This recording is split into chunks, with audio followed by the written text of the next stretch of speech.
Hey, Brad, yesterday we kept asking you about pitchers, and today you answered us.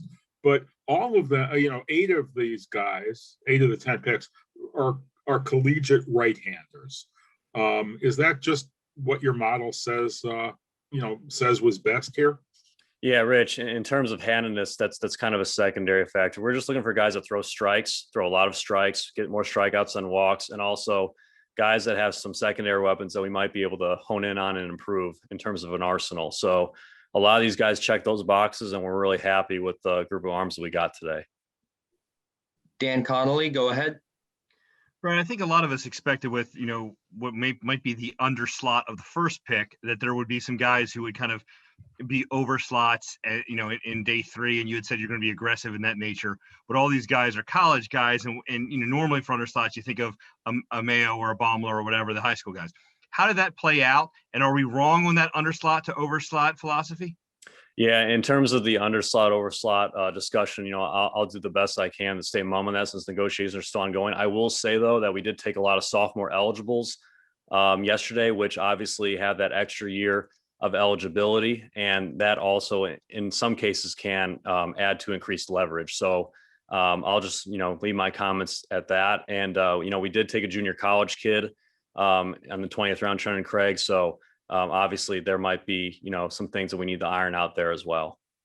To follow on that, is there anybody else who has a strong leverage that you were, quote, aggressive, unquote, about going after today?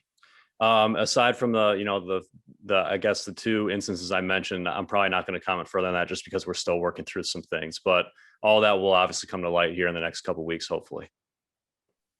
Steve Molesky, go ahead.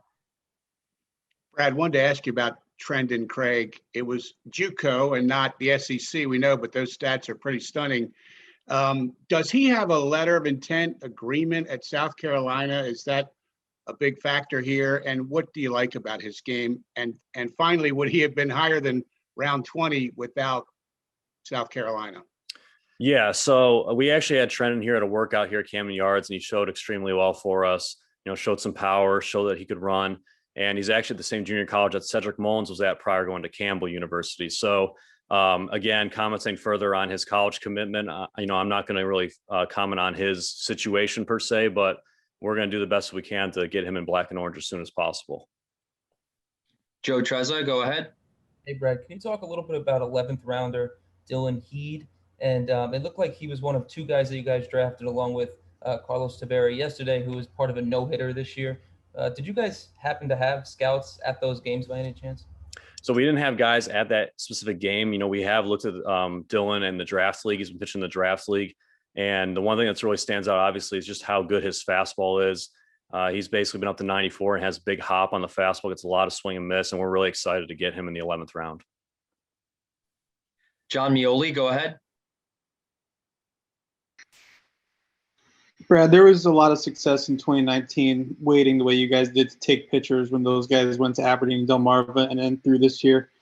How much more confident did that make you all this year in this strategy of knowing the types of arms you could target are still going to be available late and will pan out as draft? Yeah, John, that's a great question. As I said previously, we spend a lot of time on looking at these college pitching prospects. And I know a lot of people say, well, you kind of wait a little bit to take them, but that's just because of all the research that we do. And we ultimately do the best job possible in order to slot them or to where we think we can get them. So, but yeah, very confident in that strategy so far. Knock on wood, it's boded well, and hopefully it will continue to bode well down the stretch here for us. David Laurel, go ahead. Hey, Brad. Scouting directors are always talking about best player available. The initial question you got from Rich was about draft models. I think what's standing out to everybody nationally in this draft is the Angels picking 20 pitchers. Mm-hmm. You look at your list, it's at least one player at every position.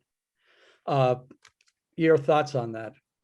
That's the beauty of the draft, I guess. Everyone has their own unique way of doing it. There's multiple inputs that can be put into models, and ultimately, even though we're kind of moving towards a more analytic and a lot of data involved in terms of picking these guys and developing a model, you're still going to see things like that. And that's what makes it really interesting. Steve Molesky, go ahead. Brad, when this is all said and done with the signings, do you anticipate using almost all of the total pool amount? And not that you would tell us who, but do you expect that when it's all said and done, there will be one or more that needed to go over slot? Yeah, without tipping my hand too much, we are looking to utilize a very large percentage of our pool, and don't be surprised if there are some guys that are over slot. Dan Connolly, go ahead. I know this is more of a Mike question in a sense, Brad, but you guys took 6 outfielders and you're going to have to put them somewhere. How do you decide how to do that and break that down, assuming you sign all 6 of these guys? Luckily, that's not really my cup of tea to worry about, but I'll just say this, I think ultimately our player development department does a good job of, when we bring these guys in, going through orientation, they identify the strengths and weaknesses of each guys and, their athleticism. So we did take some guys that we think might be able to play some other positions because of their versatility and athleticism. And if we think that might be a fit in pro ball, we will certainly explore that. But bottom line, we just wanted to get the best athletes, best baseball players available in day 2, and we felt like we did that.